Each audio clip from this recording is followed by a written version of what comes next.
This is Channel 7 Eyewitness News with John Marler and Roz Abrams, Sam Champion with the weather, and the Eyewitness News team. Now, Eyewitness News. Good afternoon, everybody. I'm Roz Abrams. Here's what's happening with less than a week before New York picks a new mayor and almost 2 months after their bitter struggle began. David Dinkins and Rudolph Giuliani have finally agreed to meet face-to-face in a TV debate. It'll be here on Channel 7 Saturday evening at 7:30. Final details were just worked out in the past few hours.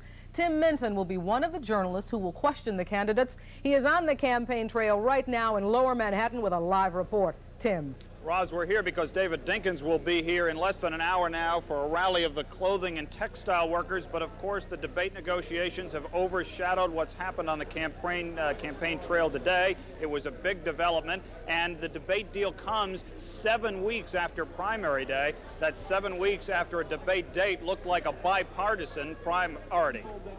At first glance, it seemed both were in agreement and both ready to take the podium in a televised confrontation.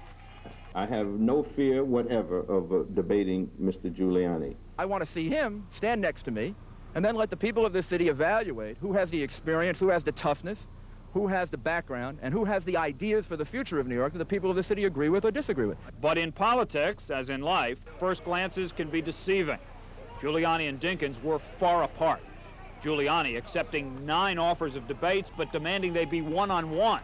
And Dinkins insisting any debate be open to 2 other candidates, conservative Ronald Lauder, who declined, and right-to-life candidate Henry Hughes, who was happy to get airtime for his views. Who doesn't want Hughes? Well, why not, I wonder? Because of the lack of clarity on his position with respect to freedom of choice? Is that why, I wonder? The key difference, 2 men or 3, spilled into Dinkins-Giuliani meetings. They broke off without resolving anything. Giuliani said Dinkins was ducking. Dinkins accused the Giuliani people of storming out without negotiating seriously. The turning point may have been yesterday, when Dinkins appeared at a debate sponsored by a Spanish-language station, WXTV. With an empty chair prominently displayed, it appeared as if Giuliani was doing the ducking, while Dinkins talked issues with Henry Hughes. After that, Giuliani blinked. He agreed to debate Dinkins on Dinkins' terms. 3 men, no empty chairs. Dinkins, in turn, agreed to 2 debates, the first on Channel 7 Saturday night. Both sides and Hughes met today to nail it down. And Giuliani, once sharply against a 3-way contest, now says he welcomes it. On the abortion issue, it's actually helpful to me to have him there because I can get my position out as clearly as I've gotten it out since July and get people to hear it.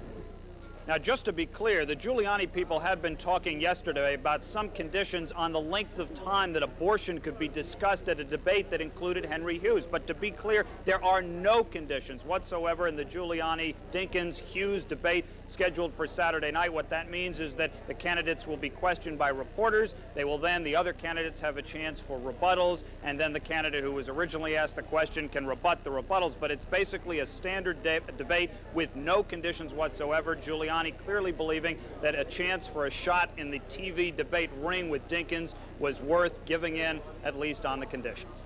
We're live in Lower Manhattan. Tim Minton, Channel 7, Eyewitness News. The candidates were busy today traveling the city in these final days of the campaign, looking for last-minute support. David Dinkins was at an Italian-American breakfast in Midtown where he received the endorsement of fellow Democrat Geraldine Ferraro and members of the LaGuardia family. He thanked his audience and then made his way to City Hall. There, a warm welcome from fellow veterans. Dinkins, an ex-Marine, said he is proud to have served his country and promised, if elected, to serve veterans well. Republican Rudolph Giuliani spent part of today with members of a minority group whose support he needs. He spoke to a group that promotes the economic advancement of Hispanics. Giuliani said he was having a great day, perhaps because he won the endorsement of the New York Post. The Post said the former prosecutor, quote, made up in commitment for what he might lack in city government hands-on experience. Later in this newscast, our live interview with Rudolph Giuliani. And tonight on Eyewitness News at 6, we're going to have the first results of our exclusive Eyewitness News Daily News Mayoral Tracking Poll. And we will have exclusive tracking poll results for you every day from now until Election Day next Tuesday. Ross? John, in the New Jersey governor's race, the subject today is patronage, that awesome power of the next governor to appoint hundreds of supporters to responsible, high-paying government jobs. As Jay Scott reports, patronage does not have to be the dirty word that some people think it is. Nice to see everybody. Patronage pie. The next governor, whether it's Jim Florio or Jim Courter, will get to slice it up. Everybody wants to get some. And in New Jersey, the governor hands out more jobs than in any other state in the union. The system in this state is very strong chief executive.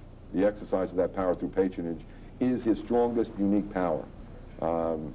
Across the board, no one has the appointment powers that this governor in this particular state has. And he's not kidding. Gary Edwards dispensed patronage on behalf of Governor Kane in the first administration. And he agrees there are about 1,500 appointed state jobs valued at well over $100 million in a governor's 4-year term. And a lot of those jobs are big time. Take the $175,000 paid to the chief of the sports authority, for example, and don't think they don't stand in line, or worse. I had them camped in front of my car, in front of my house, 100 phone calls a day, sitting outside the hallway, trying to plot what my schedule will be, where I'll be, meeting me at events. The chamber trip, which takes place a couple of months after the administration begins, I got the sleeve ripped off my jacket on the train going to Washington.